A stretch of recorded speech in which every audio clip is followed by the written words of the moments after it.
Welcome to நலம்தானா viewers. இன்னைக்கு ரவை வச்சு அதிரசம் செய்ய போகிறோம். அதுக்கு ரவை அரை கப்பு எடுத்திருக்கேன், சர்க்கரையும் அரை கப்பு எடுத்திருக்கேன். இப்போ 3/4 கப்பு தண்ணி ஒரு பாத்திரத்தில் சேர்த்து நல்லா கொதிக்க வச்சுக்கலாம். இது தண்ணி கொதிச்சதுக்கப்புறம் ரவையும் சர்க்கரையும் அதில் போட்டு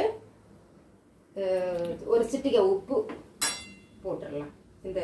இப்போ நான் ரவையிலேயே ஒரு சிட்டிகை உப்பு போட்டுடுறேன். சும்மா இந்த ஸ்வீட் தூக்கி கொடுக்கணுங்கிறதுக்காக தான். ஒரு சிட்டிகை ஏலக்காய் பொடி, அவ்வளோ. ஓமம் கூட போடலாம். இதுக்கு போட அதிரசத்துக்கு சுக்கு போடுவாங்க. சுக்கு என்ன போடுறேன், சுக்கு பொடி. அது அது என்ன, இது ஏலக்காய் பொடி. நான் ஏலக்காய் நசுக்கி வச்சிருக்கிறதுனால இதுலயே ஏலக்காய் பொடி ஒரு 2 ஏலக்காய், அரை கப்புனால ஒரு 2 ஏலக்காய் அளவுக்கு.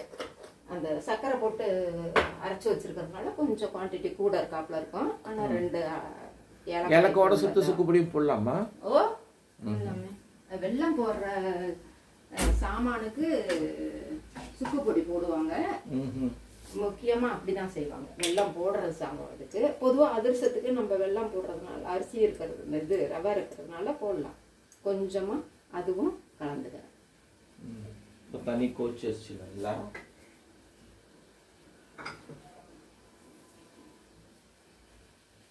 இதை ஒன்னா கலந்து வச்சுக்கிட்டும் போடலாம், அடுத்தடுத்தாப்புலயும் போட்டுக்கலாம்.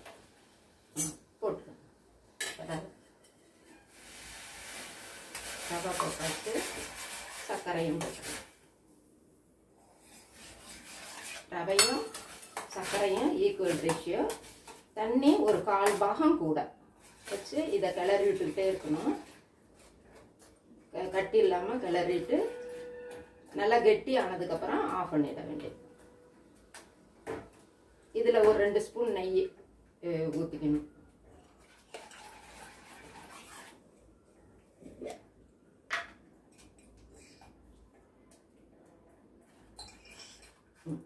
சரி, நல்லா கெட்டி மானோன்னையும் அப்படியே ஒரு 5 நிமிஷம் புழுங்க விட்டுருணும். உள்ளுக்குள்ளவே நல்லா வெந்துடும். வெந்ததுக்கு அப்புறமேலு நம்ம திரும்பவும் அதை ஆறுனதுக்கு அப்புறமேலு அதை எடுத்து கையில நல்லா கொஞ்சம் ஸ்மாஷ் பண்ணிட்டு அப்படியே அதிரசம் தட்டுவோம் இல்லையா, அது மாதிரி தட்டி எண்ணெயில போட்டு மெதுவா எடுத்து போட்டு திருப்பி போட்டு எடுக்க வேண்டியது. ஒரு பக்கம் வெந்ததுக்கு அப்புறம் திருப்பி போட்டுடணும். திருப்பி போட்டு சும்மா ஒரு 30 செகண்ட்ஸ் வெந்ததுக்கு அப்புறம் எடுக்கணும். கையில நல்லா ஆறுனதுக்கு அப்புறம் கையில நல்லா ஸ்மாஷ் பண்ணணும்.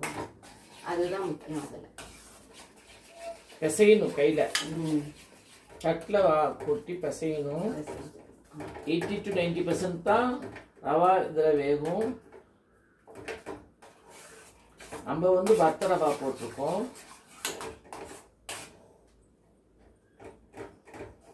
நல்லா அப்படியே செஞ்சுக்கிட்டே இருக்கும். திரண்டு வரும், அப்படியே நல்லா ஒட்டாமே வரும்.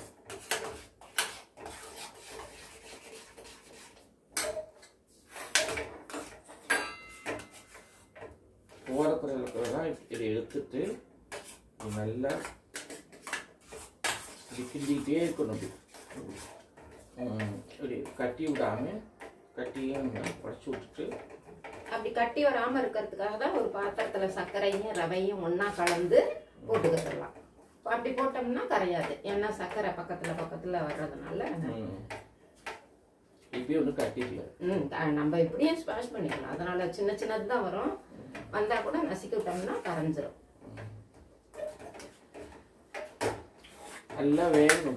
ஒரு 7 நிமிஷம் இருந்தாங்கன்னா நல்லது.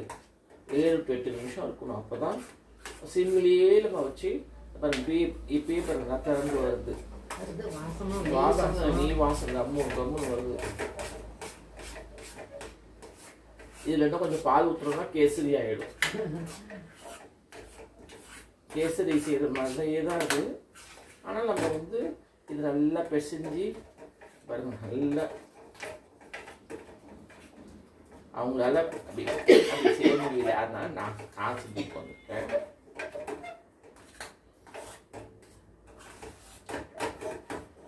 இப்போ அப்படி நல்லா செய்யணும் சரிங்களா. அப்படியே கட்டியே இல்லாமல் போயிடுச்சு, கட்டியெல்லாம் உடஞ்சிருச்சு. நல்லா திரண்டு வரணும். நெய்யும் ஊற்றிருக்கோம் நம்ம வாசத்துக்கு. வேணாலும் இன்னும் கொஞ்சம் நெய் ஊற்றிக்கலாம்.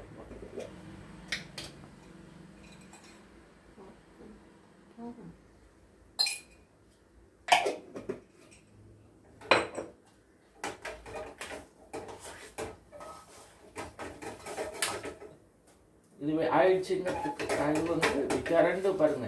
இது வந்தாலே வெந்துருச்சின்னு அர்த்தம்.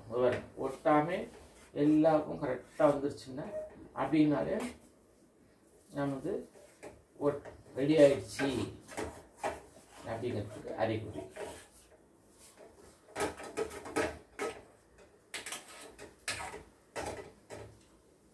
ஆஃப் பண்ணிடுங்க. இல்லை இல்லை கொஞ்சம் இருக்கட்டும். ஆச்சுன்னா இன்னும் கொஞ்சம் கெட்டி பட்டுருங்க. கொஞ்சம் இது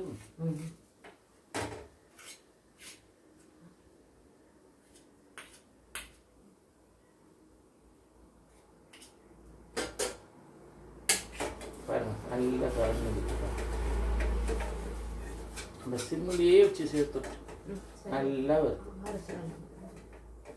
அப்படி பாருங்க எப்படி வந்திருக்கு பாருங்க. இதுதான் நமக்கு வந்து பக்குவம். இப்போ நம்ம ஆஃப் பண்ணிடலாம்.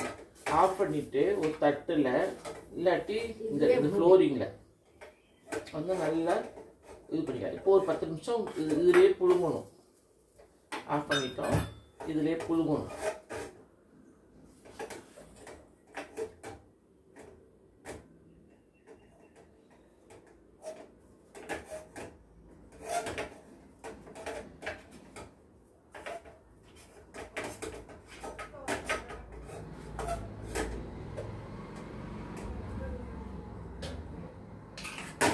பாருங்க இப்போ வந்து ஒரு மூடி போட்டு விட்டுட்டோம்னா கொஞ்சம் நேரம் அப்படி புழுங்கும்.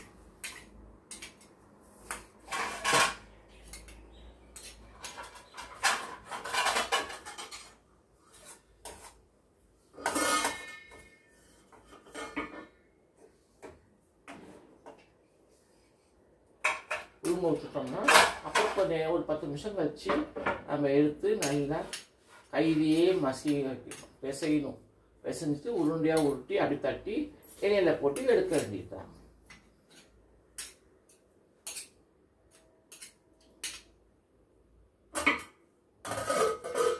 ஒரு 10 நிமிஷம் கழிச்சு நம்ம இதை வந்து திருப்பி எடுத்து பார்க்கலாம்.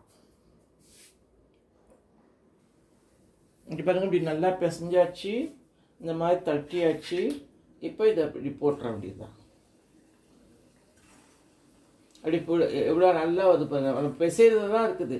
அப்படியே நல்லா பிசைய நமக்கு வந்து டேஸ்டியாக வரும்.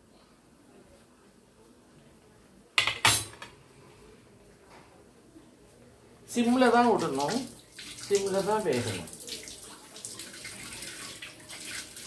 நம்ம சிம்மில் ஹையில் வைக்கவே கூடாது. இது நல்லா வேகணும், 2 பக்கம் உள்ளேயும் வேகணும். ஹையில் வச்சுட்டோம்னா சீக்கிரம் சவுந்துடும், உள்ளே வேகாது. அதனால் நம்ம கொஞ்சம் நேரம் விடணும்.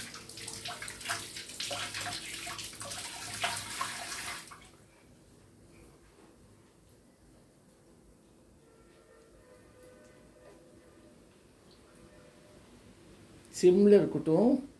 திருப்பி எடுத்து போட்டோம், வேகணும்ல.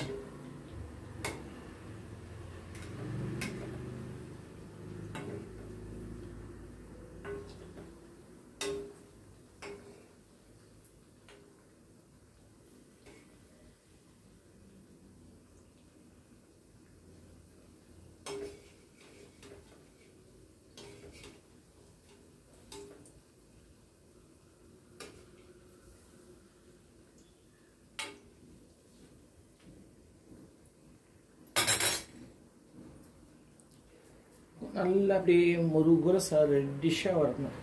இது பாருங்கள், நம்ம வந்து பிசைய தான் அப்படி வரும். இல்லைன்னா வந்து சரியாக பிசையில்லைன்னு சொன்னால் இது அப்படியே இப்படி இந்த ஷேப் வரவே வராது, அப்படியே புண்டுக்கும். இப்போ நம்ம வந்து நல்லா ப்ரெஷர் கொடுத்து பிசைஞ்சதுனால தான் உங்களுக்கு வந்து இந்த மாதிரி எந்த வித தொந்தரவு இல்லாமல் அங்கே பாருங்கள் அதுவும் இப்படி நல்லா வேகுது. இது ஈவினிங் ஸ்நாக்ஸாகவும் சாப்பிடலாம், பிள்ளைங்களுக்கும் டேஸ்டியாக இருக்கும்.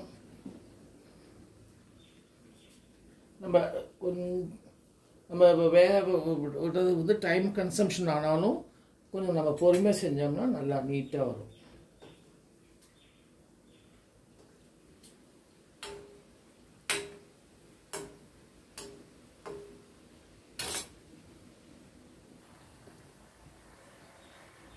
நீங்களும் செஞ்சு பாருங்கள்.